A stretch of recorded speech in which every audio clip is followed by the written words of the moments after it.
வணக்கம் இடம்பலம் நேயர்களே. சில விருதுகள் சில பேருக்கு கொடுக்கறதுனால அதை பெறுபவர்கள் பெருமைப்படுவாங்க. ஆனா சில பேர் கையில போய் சேர்றப்போ அந்த விருதுக்கே பெருமை அப்படிங்கிற மாதிரி ஒரே குடும்பத்துலங்க உலகத்தின் மிகப்பெரிய விருதுகள் தரக்கூடிய 3 தலைமுறையினர் இருக்காங்க. சாகித்ய அகாதமி, புலிட்சர் விருது அப்படிங்கிறது கலைஞர் கருணாநிதி கொடுக்கலாம். அது மட்டும் இல்லாம ஒரு நோபல் பிரைஸ். புலிட்சர் விருதா? எங்க புலிட்சர் படிச்சிருக்கீங்களா? என்ன படிச்சிருக்கீங்க நீங்க? சரி, எந்த சரி. ஸ்கூலு? சரி. புலிட்சர் விருது அப்படின்னா கலைஞர் கருணாநிதி கொடுக்கலாம், ஒரு பத்திரிகையாளர் அப்படிங்கிறனால. இன்னைக்கு தமிழ்நாட்டை வந்து பார்த்தீங்கன்னா மதக்கலவரம் வர்றப்போ ஒரு அமைதி பூங்காவா மாத்தி அந்த பூங்கால வந்து ஒரு நர்சரி வாட்ச்மேனா இந்த தமிழ்நாட்டுக்கு செயல்பட்டு நர்ஸ் கூட நடப்பாரா? எங்க ஒரு பூங்காவை பராமரிக்கும் ஓ, நர்சரி வாட்ச்மேனா சரி. தமிழ்நாட்டோட அமைதியை காப்பாத்தினதுக்காக நோபல் பரிசு நம்ம ஸ்டாலின் அவருக்கு கொடுக்கலாம். நடிப்புல சிறந்து விளங்குறவங்க நோபெல் பரிசு அப்படின்னு வேணா கொடுக்கலாம். இது ஜோக்குன்னு நினைத்து அவரே சேர்த்து கொண்டிருக்கிறார். இது ஜோக் என்றால் இது என்ன அர்த்தம்? மக்கள் சிரிப்பார்கள்.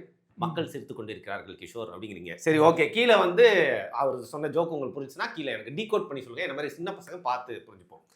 நடிப்பு அப்படின்னு எடுத்துக்கிட்டீங்கன்னா அதற்கு சிறந்த விருது அகாடமி அவார்டு விருது. அது ஒருத்தர் பெறானா அதே குடும்பத்தில் இருக்க 3வது தலைமுறைனா உதயநிதி ஸ்டாலின் அவர்களுக்கு அந்த ஆஸ்கர் விருது அப்படிங்கிற மாதிரி. வேணாம் மச்சான், வேணாம் மச்சான் அதுக்கு தானே மேலே ஒரு அமுக்கு கீழே ஒரு அமுக்கு.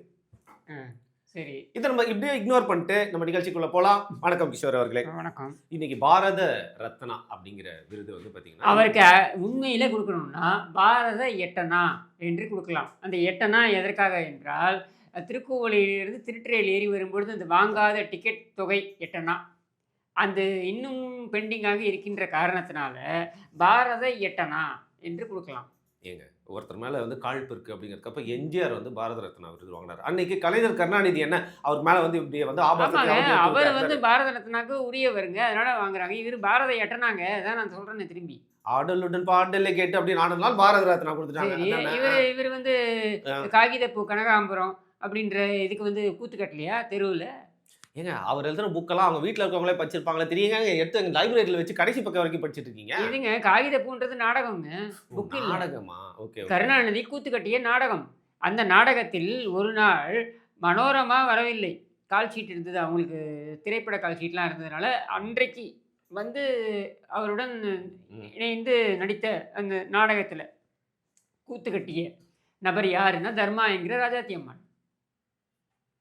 அதிலிருந்து தான் அவங்க வந்து துணைவியாராங்க. சரியா? இதுதான் வரலாறு. அப்போ நீங்கள் ஆடலுடன் பாடலை கேட்டு அப்படின்னு எம்ஜிஆர் பாடினார்னா அப்படின்னு வந்து பாரத ரத்னா எடுத்து கொடுத்துட்டாங்க. அப்புறம் இசான்றதுக்காக பாரத ரத்னா கொடுத்தாங்களா? இல்லைன்னாக்கா அங்கே மாறுபாடை பார்த்துக்கிட்டு அப்படியே இங்கே வழங்கிட்டு இப்படி இருக்கும்போது பார்த்துக்கிட்டு அப்படியே 90 வயசுல இப்படி பார்த்துக்கிட்டு இருந்தார் அவர் எம்ஜிஆர். உங்களுக்குலாம் 90 வயசுல அப்படி பார்த்து ரசிக்கிற தெம்பு இருக்குமா? இதெல்லாம் ஒரு பெருமையா? டிராஃபிக் ராமசாமிக்கு எதிராக நான் வந்து வழக்கு போட்ட பொழுது 86 வயது அவருக்கு. அவர் வந்து அவருக்கு வந்து முன்ஜாமீன் வேண்டும் என்று அவருடைய வரலாறுலேயே முன்ஜாமீன் கேட்டது கிடையாது டிராஃபிக் ராமசாமி. ஜஸ்டிஸ் மாலான்னு நினைக்கிறேன், அவங்க சொன்னாங்க 86 வயசு ரேப் பண்ணால் ரேப் கேஸ் இல்லையா, போட மாட்டோமா கேஸு, இதுக்கெல்லாம் வந்து முன்ஜாமீன் கொடுக்க முடியாது, don't show age for this அப்படின்னு சொல்லி ரிஜெக்ட் பண்ணாங்க பெயில், ஆன்டிசிபேட்டரி பெயில். டிராஃபிக் ராமசாமியுடைய கேஸில் நான் ஃபைல் பண்ண கேஸில். சரியா? இன்றைக்கும் இருக்குது, நீங்கள் போய் பார்த்துக்கலாம். கிஷோர் கேசாமி வர்சஸ் டிராஃபிக் ராமசாமின்னு போட்டிங்கன்னா இது வரும். சரியா? எதுக்கு இது சொல்கிறேன் அப்படின்னா, இங்கே வயசெல்லாம் நீங்கள் இது பண்ணி பார்க்காதீங்க. எம்ஜிஆர் அவருடைய திரைப்படங்களில் கிளாமர் இருக்கும், கிளாமரோடு சேர்ந்து நிறைய கருத்துக்களையும் அவர் தெரிவித்தார். உன்னுடைய கதைகள்லாம் என்ன இருக்குது, நீ எழுதினதெல்லாம் என்ன, அது வாழ முடியாதவர்கள் பேசலாமா? அதை பற்றி வாழ முடியாதவர்கள் கதை என்னன்னு தெரியல உங்களுக்கு? தெரியாதுங்க. ஒரு காவல்துறை அதிகாரி, அவர் மனைவியை இழந்து விடுகிறார். அவருக்கு ஒரு பெண், அது வயதுக்கு வந்து விடுகிறது. அந்த பெண்ணுடன் உறவு கொள்கிறார். கேள்விப்பட்ட மாதிரி இருக்கு இது இது வந்து ஒரு காவியமா, காவிய படைப்பா? இதை எழுதினவரெல்லாம் முத்தமிழ் அறிஞரா? அசிங்கமா இல்லை? உடன்படு மெய், உடன்படு மெய் அப்படின்னு தொல்காப்பியத்தில் வருது. இவர் தொல்காப்பிய பூங்கா அப்படின்னு அதில் எழுதி உடன்படு மெய்க்கு ஒரு எழுதுறாரு. என்னன்னா, ஒரு ஆசிரியர் நீர்வீழ்ச்சியில் குளித்து கொண்டிருக்கிறார்.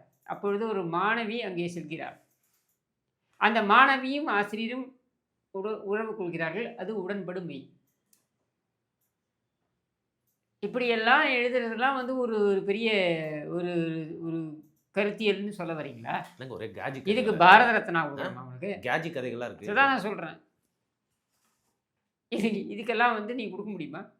இதுக்கு இல்லனாலும் தமிழ்நாட்ட அவர் வந்து வழிநடத்தி செஞ்ச மாடர்ன் ஃபாதர் ஆஃப் தமிழ்நாடு அப்படிங்கிற மாரி வந்து என்ன பாத்தீங்கன்னா, is father of one big octopus family. இத தவிர்த்து வேற என்ன ஃபாதர்?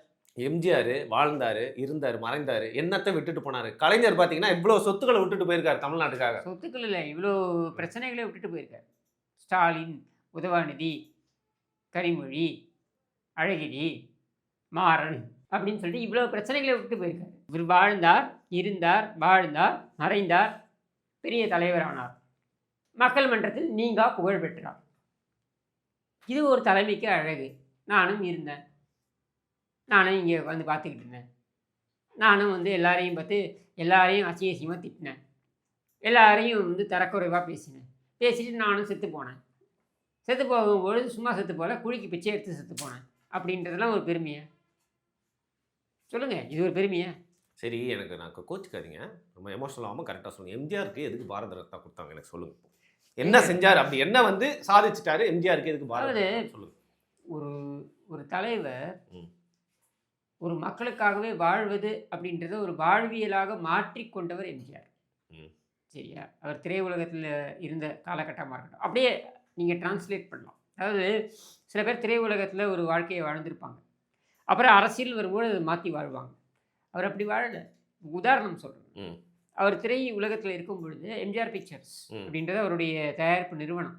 அந்த தயாரிப்பு நிறுவனத்துலேருந்து பார்த்தீங்கன்னா, ஒவ்வொரு பொங்கலும் பொழுதும் வேட்டி சேலை அப்படின்றத வந்து கொண்டு போய் கொடுக்கறது. ம். ஒரு ஆர்டிஸ்ட், அதாவது டாப்பில் இருக்கக்கூடிய அந்த முன்னணி கதாநாயகன், கதாநாயகியிலேருந்து ஆரம்பித்து ம். கடைநிலை ஊழியர் வரைக்கும் ம். அவங்கள்ட்ட கொண்டு போய் அந்த வேட்டி சேலையை கொடுக்கறது. ஒவ்வொரு பொங்கலும் பொழுதும் இந்த ஜீப் வந்துடும். ம். இவர்கிட்டேருந்து வருது, புரட்சித் தலைவர் அவர்லேருந்து வருது அப்படின்னாலே எல்லாருக்கும் தெரிஞ்சிடும் கொடுக்குறாரு அப்படின்ட்டு. அது மட்டும் இல்லாமல் பணத்தொகை ம். இப்படி கொடுக்குறத வழக்கமாக வச்சுருந்தார்.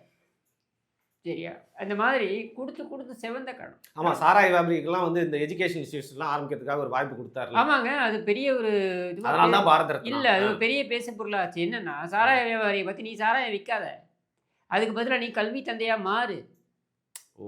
நீ அதை இதில் கொண்டு வந்து செலுத்து. ஏன்னா அன்றைய தேதியில் மத்திய அரசாங்கம் கொடுக்க மறுத்தது, நிதி உதவி கொடுக்க மறுத்தது. யாருக்கு?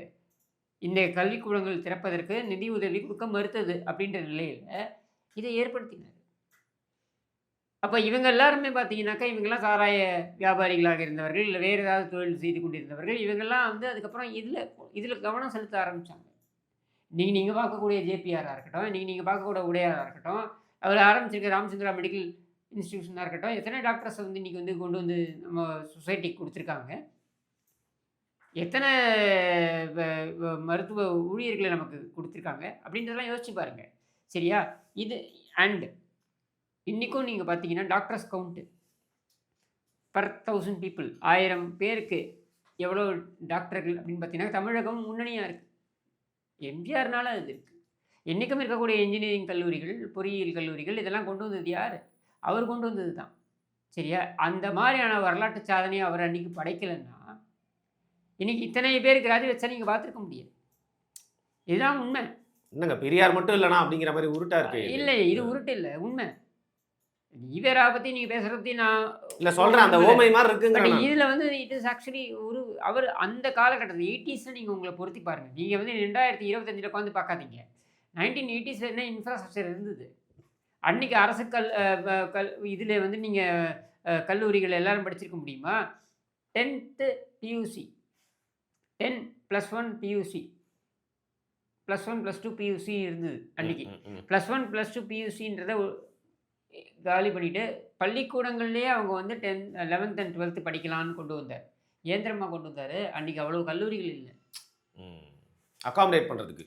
10th முடித்த உடனே +1 +2 வந்து PUCன்றது காலேஜுக்கு போனால் அவ்வளோ காலேஜஸ் கிடையாது.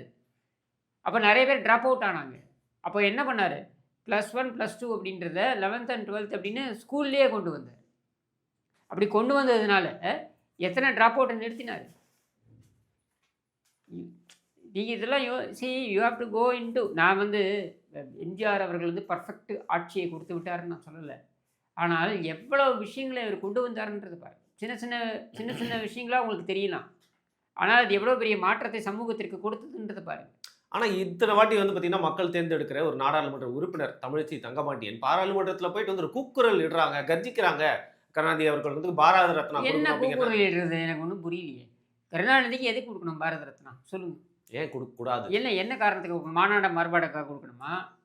உங்க மனசு வராத ரயிலுக்கு தண்டவாளத்தை தலை வச்சதுக்காக கொடுக்கணுமா? இல்லை வந்து விஞ்ஞான ஊழலை புரிந்ததுக்காக கொடுக்கணுமா? இல்லை ஒரு மிகப்பெரிய ஒரு கொள்ளை குடும்பத்தை பெற்று போட்டதுக்காக கொடுக்கணுமா? எதுக்கு கொடுக்கணும் சொல்லுங்க, தெரிஞ்சுப்போம். நீங்கள் ஒரு மாபெரும் தலைவன் என்பவன் யார்?